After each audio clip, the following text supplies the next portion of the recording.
Staring at a once beautiful valley, now filled with bodies that serve only as a reminder of the morning's gruesome events, a lonely gravedigger thinks to himself. Unable to fight in the Civil War because he is black, he can only bury the soldiers that fight and die for his freedom. In the movie Glory, this gravedigger is played by Morgan Freeman, and he is given his chance to fight as a member of the 54th Regiment of the Massachusetts Volunteer Infantry. The Massachusetts 54th was the first black regiment of the Civil War. Led by Colonel Robert Gould Shaw, the 54th showed remarkable bravery, patriotism, and sacrifice. Even though the North was opposed to slavery, many Northerners held on to anti-black attitudes.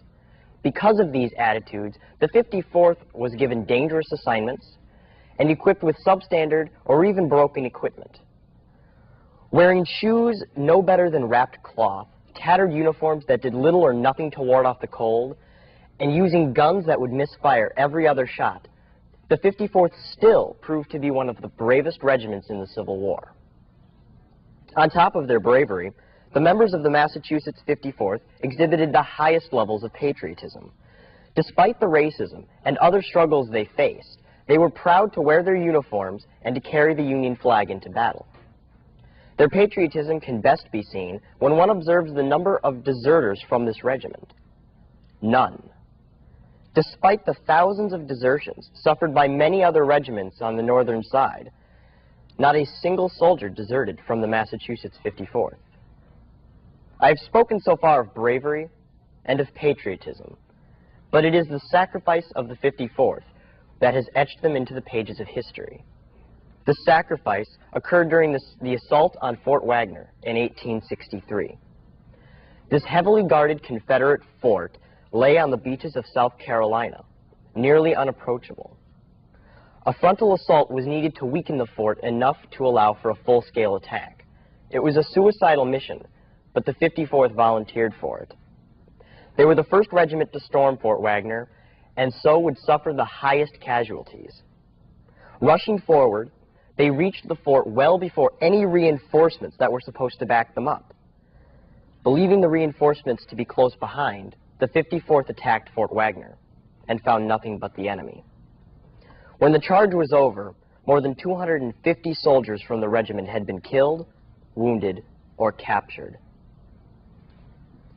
To join an army who didn't believe in you, to fight with an army who didn't like you, to die for an army who didn't respect you. This was the Massachusetts 54th.